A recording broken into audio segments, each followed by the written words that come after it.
Hermano, muy buenas tardes. Un saludo a todos ustedes aquí en este momento. A los que nos están acompañando,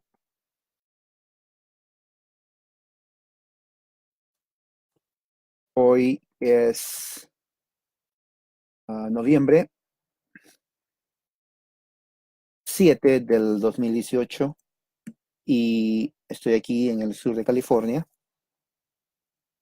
La razón de esta que decidí hablar en este momento en vivo es por una situación que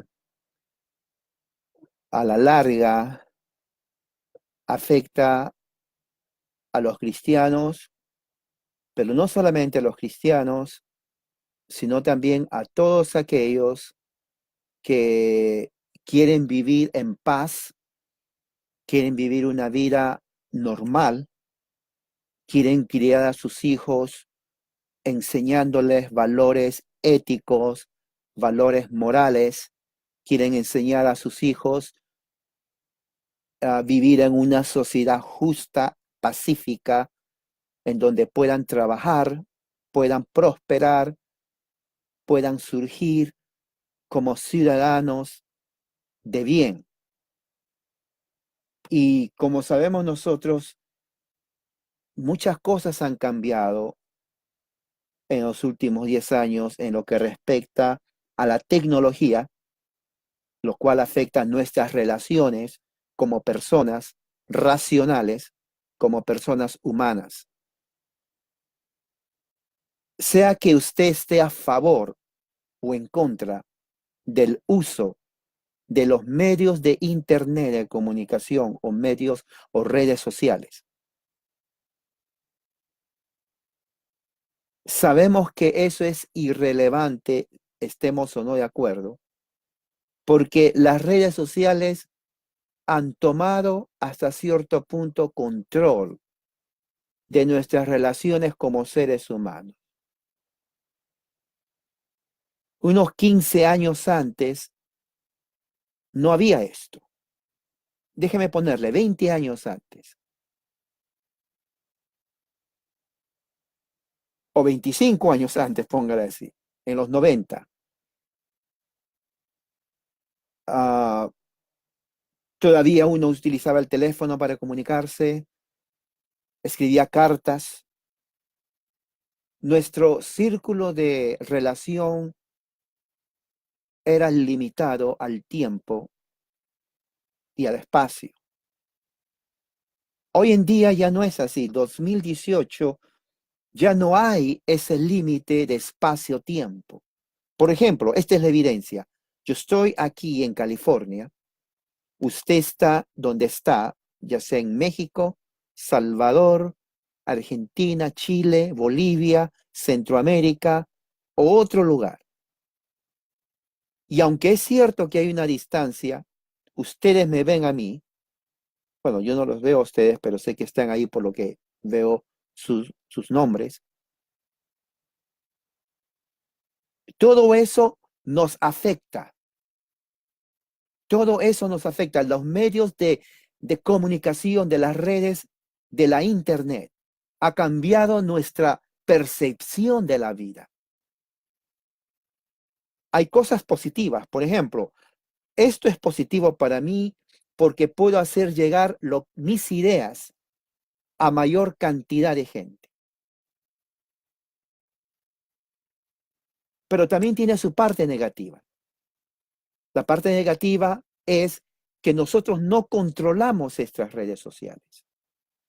No controlamos. Al no controlar, estamos sujetos a la voluntad de aquellos que tienen el poder de control. ¿Me está entendiendo lo que estoy diciendo? Yo quiero que me siga porque esto nos afecta a todos. Inclusive afecta a aquellos que están en contra de esto. Si bien es cierto, tengo la capacidad o tenemos la capacidad de alcanzar más gente, al mismo tiempo nos afecta porque el que controla todo esto decide qué permite salir al aire o no. En otras palabras, ellos tienen el control de censurar aprobar, bloquear, cerrar, permitir, amenazar, porque tienen el control de hacer, porque saben que ya vivimos en una etapa en donde nuestros abuelos ni se imaginaron.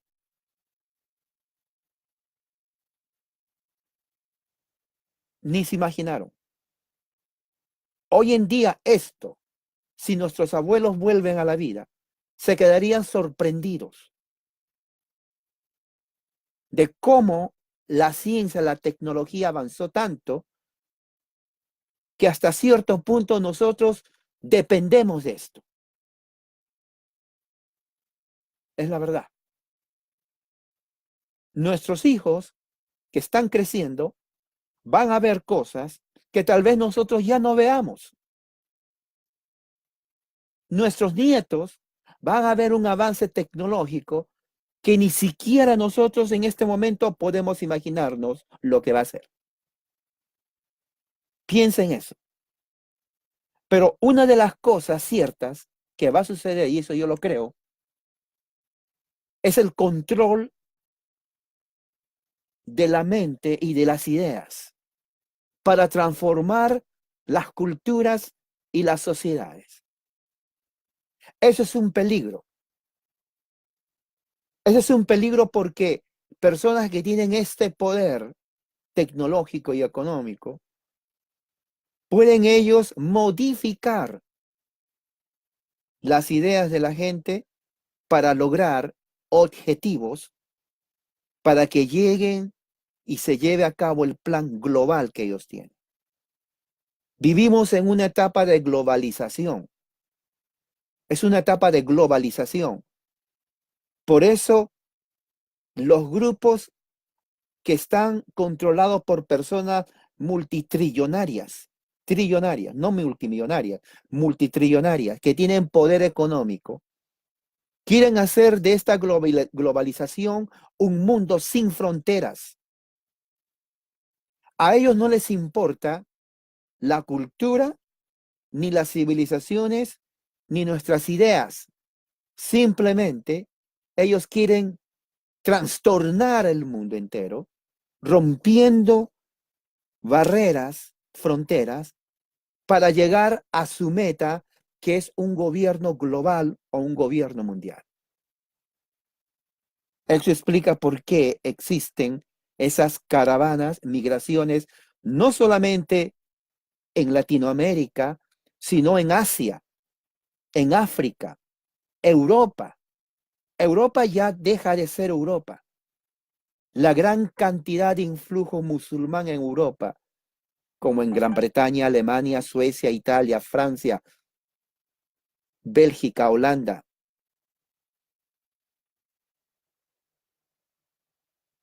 ha cambiado la demografía y la política en esos países. La cultura cristiana occidental prácticamente se está desvaneciendo rápidamente en Europa. Se ha convertido en un continente ateo, humanista, cuya política es globalización socialista. Eso es lo que quieren hacer aquí, en los Estados Unidos. Porque los Estados Unidos de América, aunque muchos odien este país, es el único país, en este momento hablando, el único país en donde todavía uno puede prosperar económicamente y tener libertades políticas y sociales. ¿Me está entendiendo lo que estoy hablando? Esto es crítico, hermano. Los Estados Unidos de América es el único país en este momento de todos los países del mundo donde existe libertad económica y social y política. Eso es bueno, pero al mismo tiempo no es bueno. ¿Ok? ¿A qué me refiero? Porque donde hay libertad, el enemigo entra, hace uso de esa libertad para destruir esa misma libertad. Y eso es lo que están haciendo en este país. Ese es un país donde uno puede prosperar jugando limpio, siguiendo las reglas. Pero ¿qué es lo que sucede? Los globalistas quieren destruir este país. Y la mejor forma de destruir este país es justo haciendo o abusando de sus recursos, de la infraestructura económica y política, para crear un caos, crear un conflicto y así destruir esta nación y hacerla parte del gobierno global y mundial. Lamentablemente, los medios de comunicación, los medios que tenemos de información de las redes sociales como Facebook, es parte de eso. Uno puede decir Facebook es una bendición, pero una maldición. En este caso, me permite a mí transmitir mis ideas, pero al mismo tiempo me puede censurar mis ideas o las ideas de aquellos que esta organización considera que no está de acuerdo a sus planes. Y eso es lo que pasó. Cuando Facebook censura un artículo, un tema que no tiene nada que ver con trastornar el sistema de cosas, solamente por el hecho de que menciona la historia de la fe cristiana desde un punto de vista reformado, en relación a su influencia en los Estados Unidos de América, y lo considera como una ofensa y una violación a sus estándares, entonces estamos ya en peligro. Estamos en peligro. A mí me sorprendió.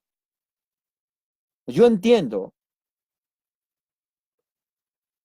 si me hubiera bloqueado un tema en donde tal vez hubiera sido grosero, mostrado algo fuerte que hiera la sensibilidad de la gente. En el pasado Facebook me ha bloqueado cuando critiqué a grupos musulmanes, a grupos de homosexuales, porque dijeron que eso más no de acuerdo a la política correcta. Pero en este caso, me ha censurado, ha quitado un artículo, un tema, que no ataca a nadie, que no es inmoral,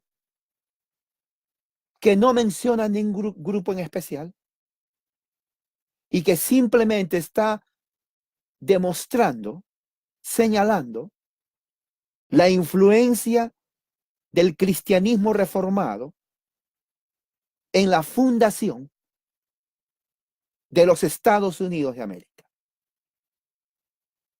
Cuando se llega a ese límite, cuando se llega a ese punto en donde tus ideas se censuran,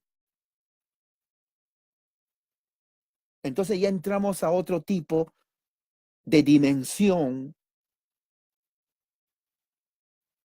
social y política y de censura.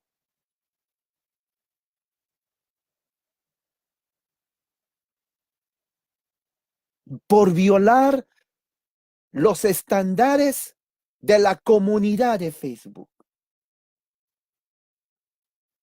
He leído, releído y otra vez leído, no he encontrado ningún elemento en donde yo pueda decir esto entonces es una violación.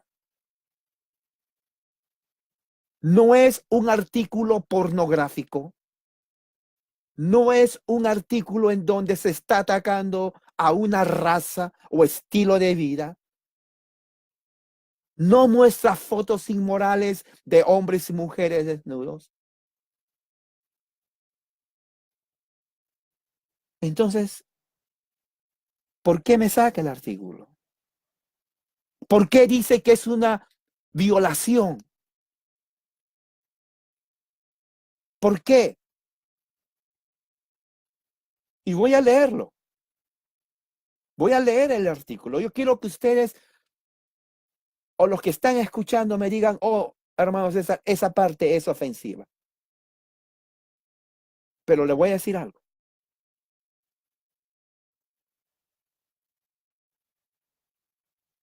Cuando yo reporté a personas que me insultaron,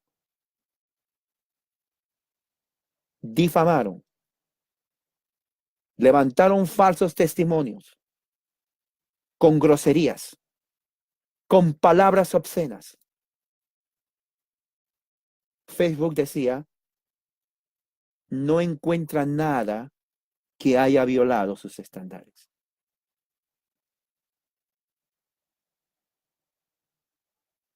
¿Por qué mi artículo ha sido catalogado como una ofensa a la comunidad?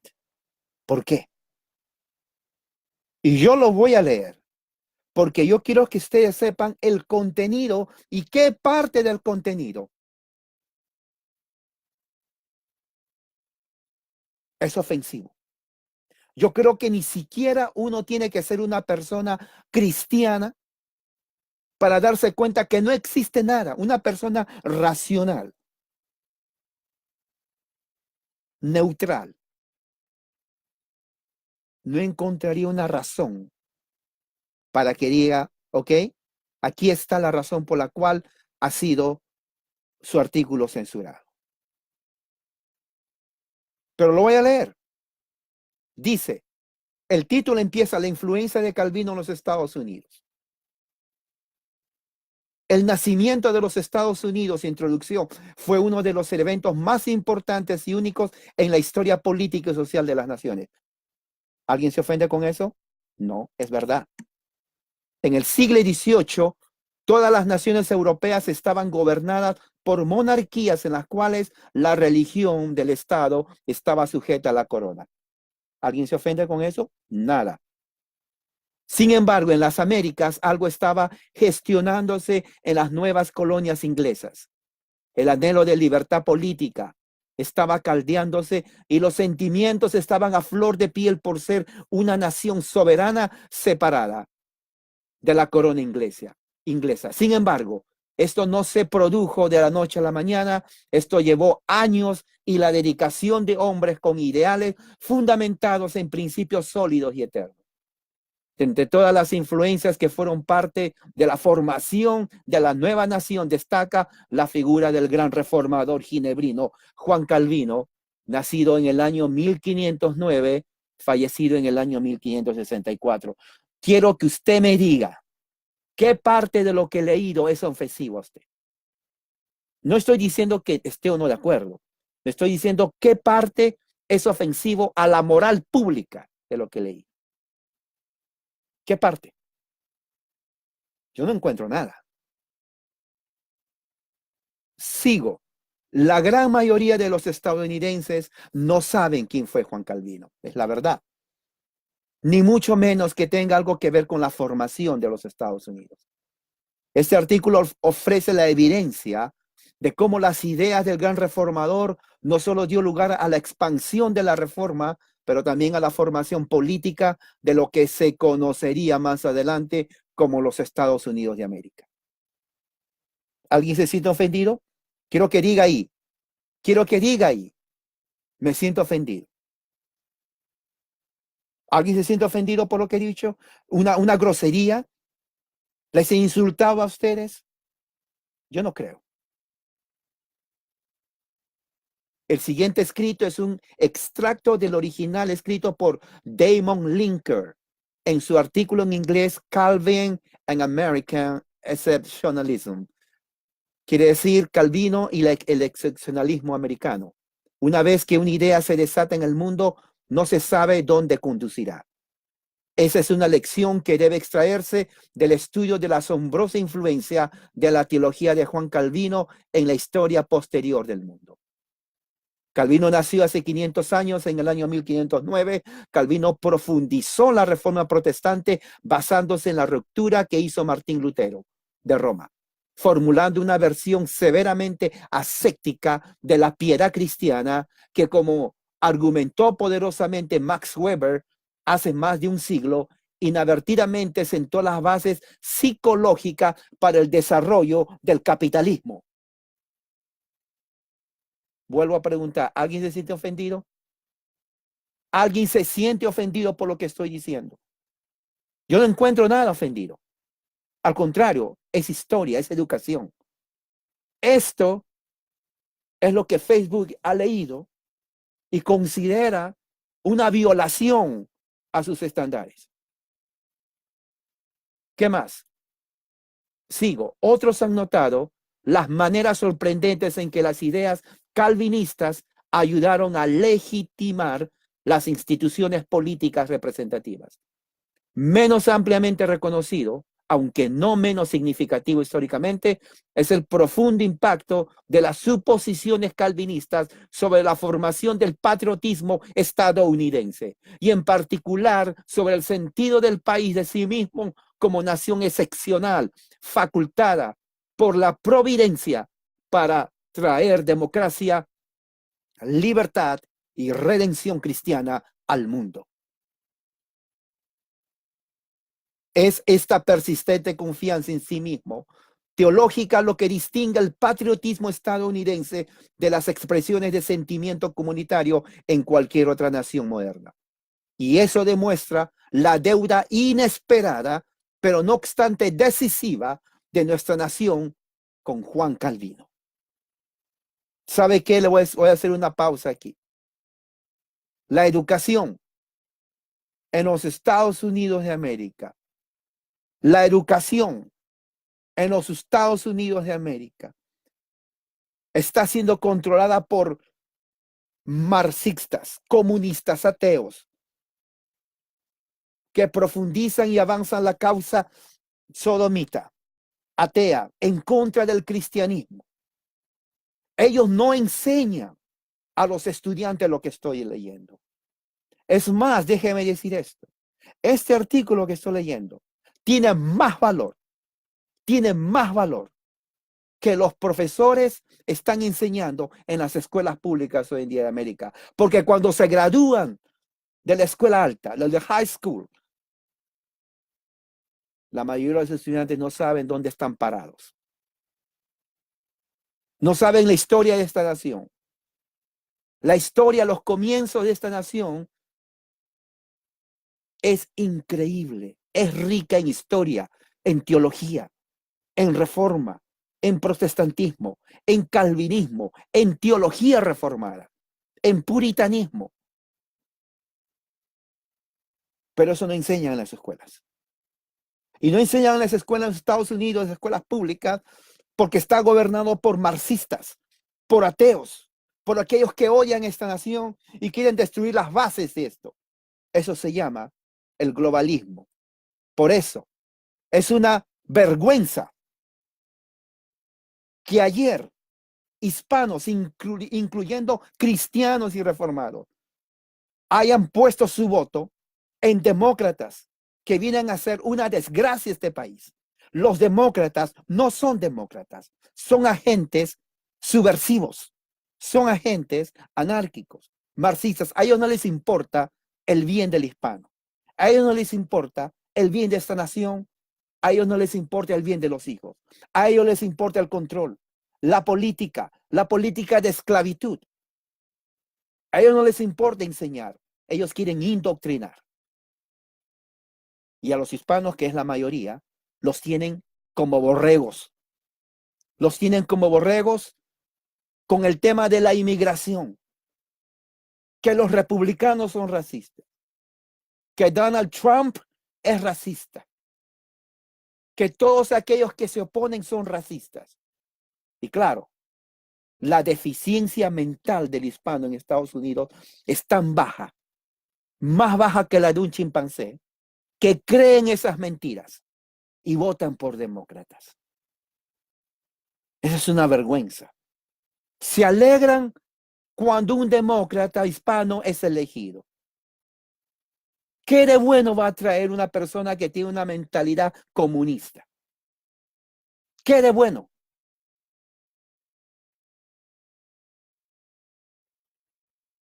Destrucción, indoctrinación, Embrutecimiento, porque eso es, embrutecimiento. Porque carecen de la base moral para enseñar. Al rechazar las escrituras como base fundamental de la educación, escuche, al rechazar las escrituras como base fundamental de una política de gobierno, cualquier cosa sucede. Hay aquellos que tienen buenas intenciones, pero dicen, no, esto es política y no religión. Esa es una tontería.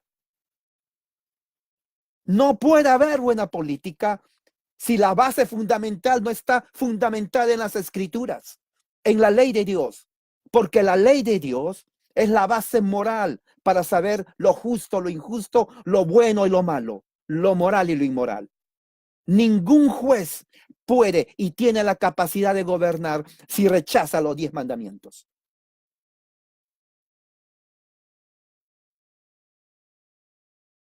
Del Señor es la tierra y su plenitud, dice el salmista.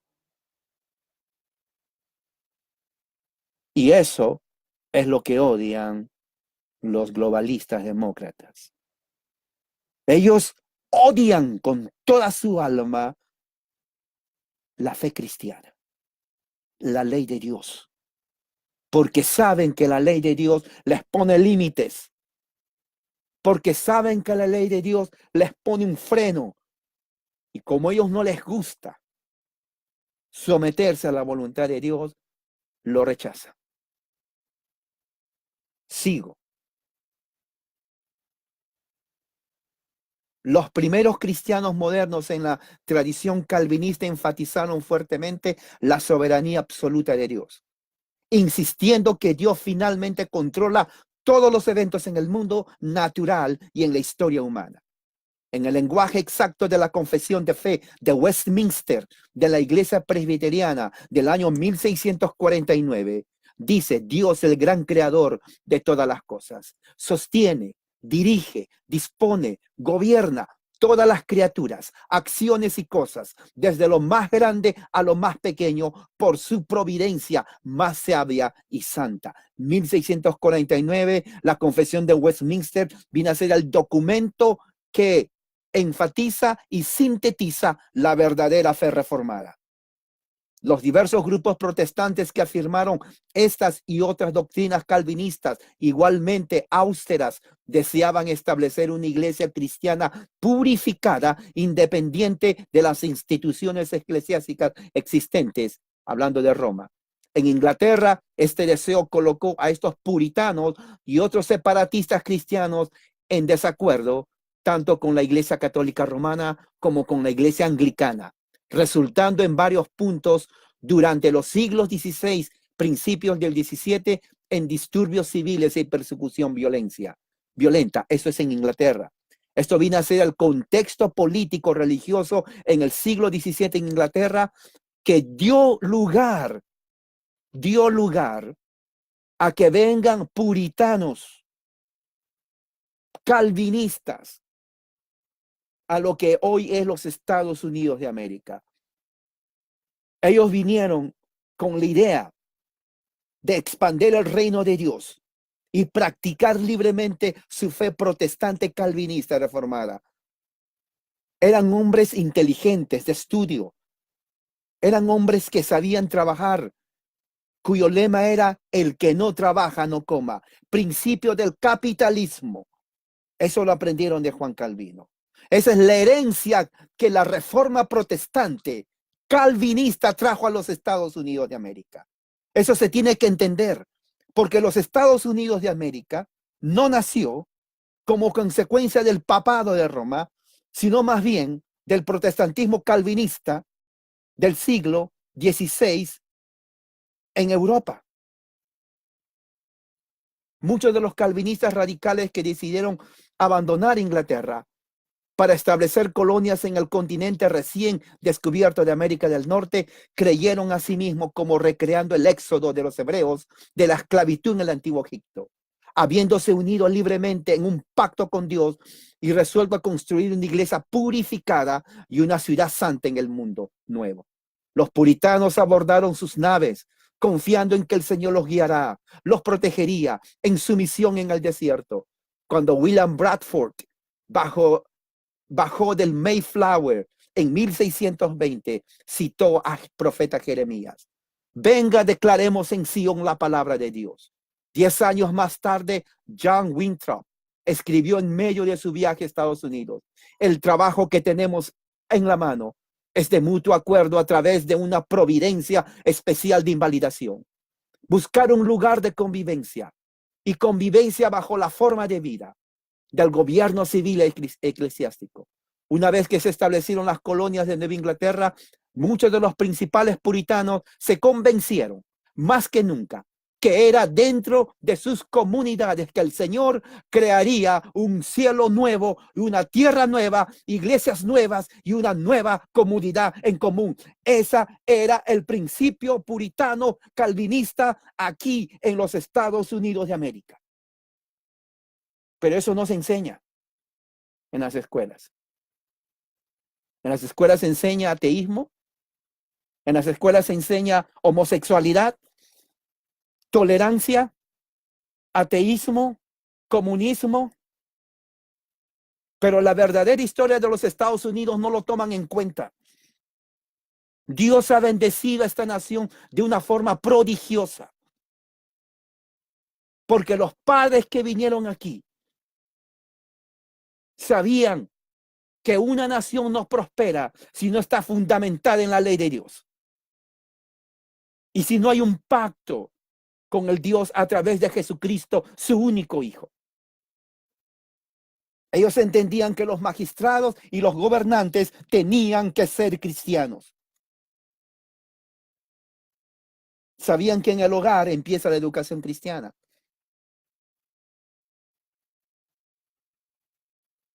Tenían una convicción fuerte.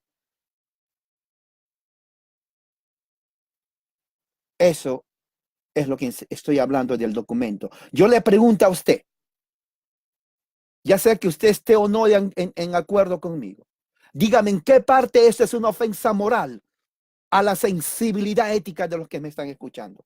Dígame en qué parte esto es un peligro de lo que estoy leyendo. ¿Me puede decir en qué parte de lo que he leído a usted le ofende?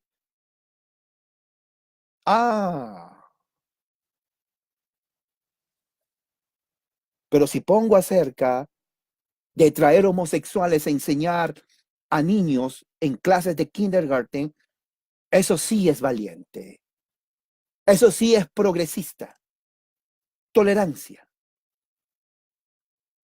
Pero cuando se enseña la historia en donde la fe cristiana viene a ser la base de la educación y el buen gobierno, eso es ofensa. Yo quiero que usted medite, porque esto solamente es el comienzo. Si esto hicieron con este artículo, yo no sé a quién le van a hacer mañana lo mismo.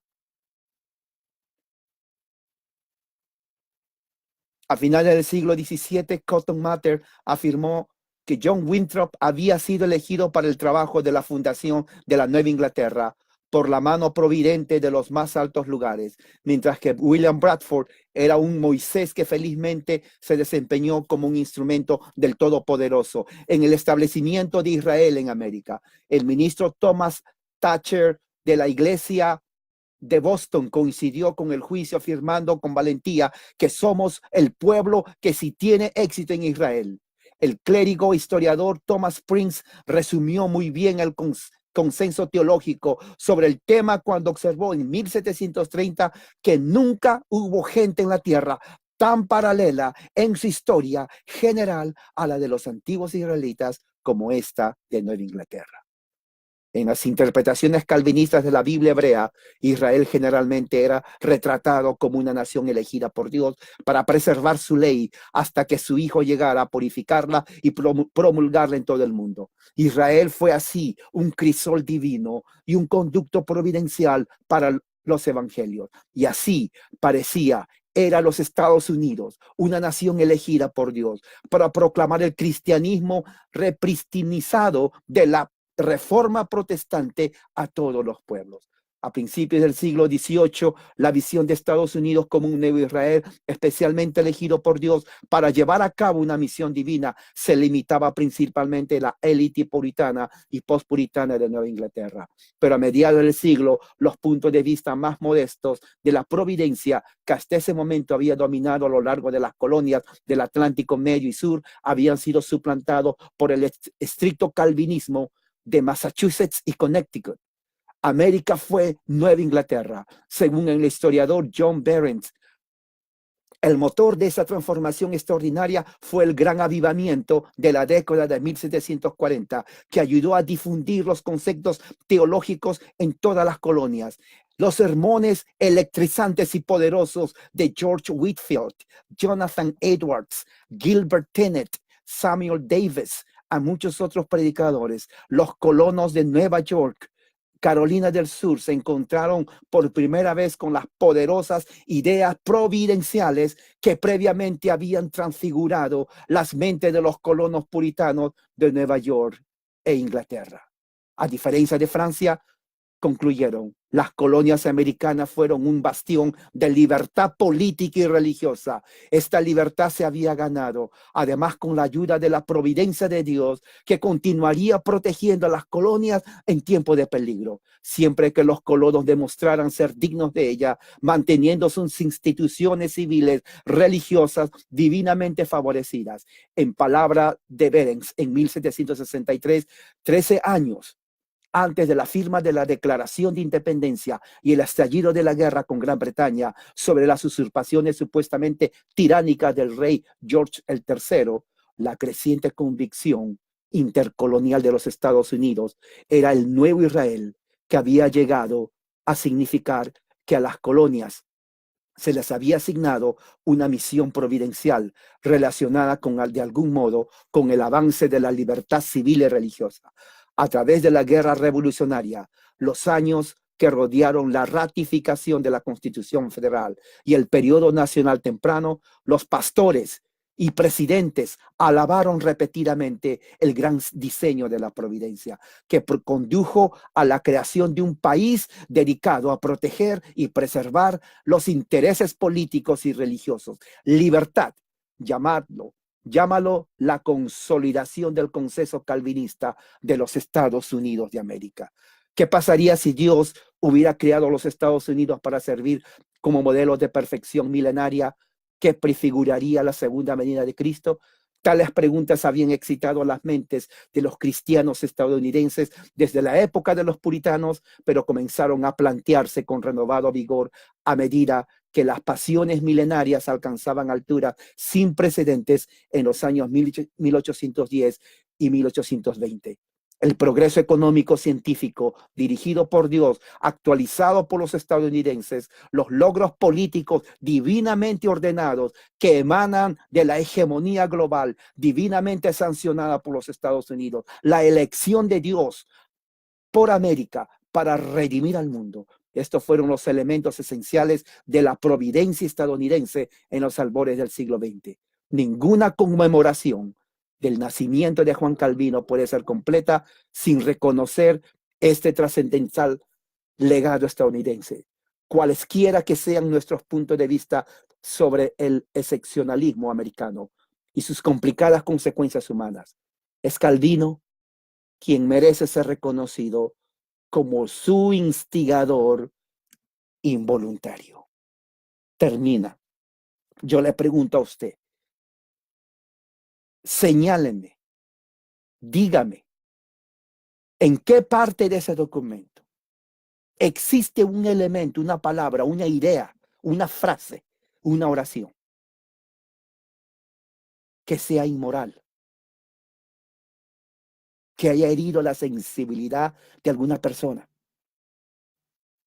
Escríbalo ahí. Dígame. No existe. No existe. Lo que leí es el resumen de la historia, de la influencia del gran reformador ginebrino y de la iglesia reformada en general, Juan Calvino, en la creación de los Estados Unidos de América. Sus hijos de él fueron los puritanos ingleses, que dejaron Inglaterra, vinieron en 1620, 1630 y fundaron las colonias que se conocen hoy, con la idea de dar la gloria a Dios, con la idea de que la ley de Dios sea el fundamento del gobierno civil, con la idea de que las iglesias sean puras, con la idea de ser una generación de jóvenes temerosos de Dios, obedientes a los padres, trabajadores. Dígame, ¿en qué parte estas ideas son una violación a la moral actual del hombre? ¿Le ofende a usted esto? ¿Le ofende a usted esto? Dígame. Si hay una ofensa, una palabra que digo en este artículo, escríbalo. Pero yo no creo que exista. Esa es la razón por la cual este documento para Facebook es ofensivo. ¿Me está entendiendo? Esto lo que acabo de decir es ofensivo.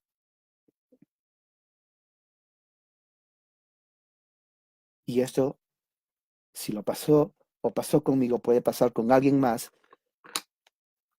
que no esté de acuerdo a su criterio de Facebook. Y como ustedes pueden haber visto, habla de la influencia de la Biblia en la creación de esta nación.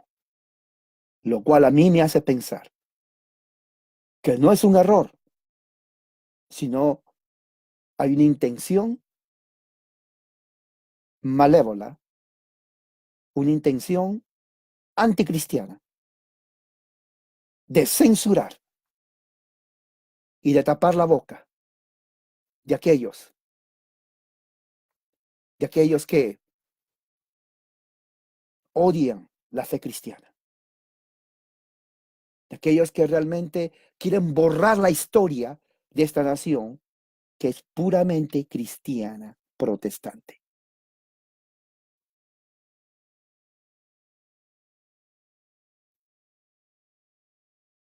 Un llamado a los que viven en este país. Si usted es cristiano y tiene niños en este país, enséñale usted la historia de este país, porque las escuelas públicas no lo van a hacer. Yo hice con mis hijas, yo les enseñé toda la historia de los Estados Unidos de mi casa a mis hijas. Les leía sermones de ese tiempo, porque la escuela pública no les enseñaba.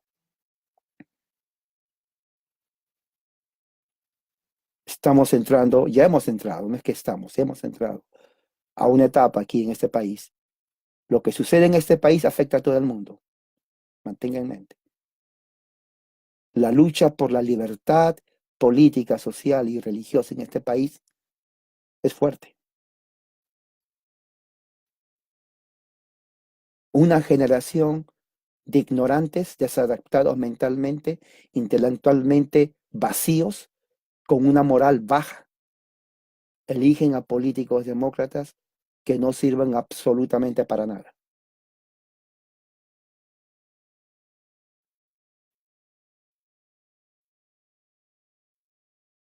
Contra esas ideas se tiene que luchar.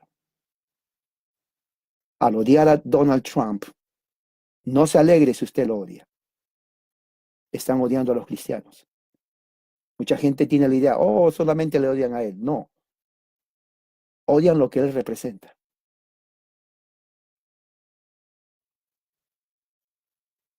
Y él representa a los cristianos, aunque usted esté o no de acuerdo con él, por eso lo odian. Por eso lo llaman racista, cuando los verdaderos racistas son del otro lado. Yo soy inmigrante hispano, pero desde el principio que vine a este país, mi olfato político rápido me hizo ver que el peor enemigo de los Estados Unidos de América son los demócratas. Que el peor enemigo de los hispanos en los Estados Unidos son los demócratas. Que el peor enemigo de los estudiantes en los Estados Unidos son los demócratas.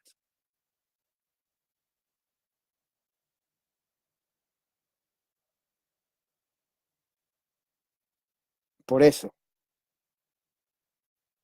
como cristiano reformado, conocedor de la rica herencia cristiana reformada protestante de los Estados Unidos, me opongo rotundamente, sin excepción, a toda política demócrata. No confío en ellos. Absolutamente no.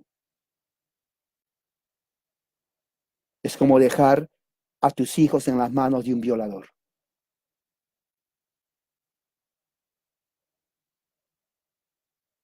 Porque para pasar leyes que aprueben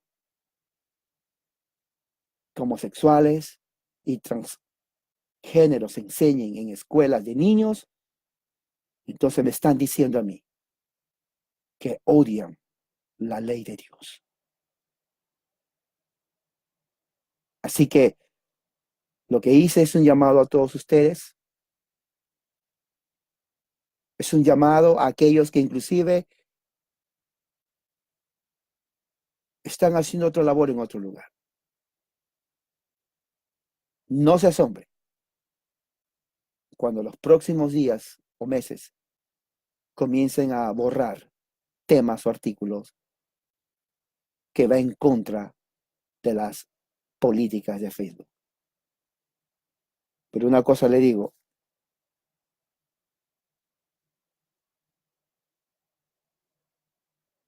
mi conciencia está sometida a la conciencia de Dios, a su ley. No tengo miedo de ellos. Se metieron con la persona equivocada. No me atemorizan ni siquiera así.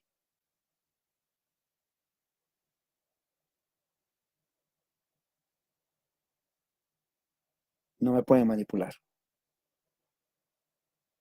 Porque mientras sirva al Dios vivo, verdadero, Rey de reyes y Señor de señores, como dice Pablo, nuestra vida está escondida en Cristo.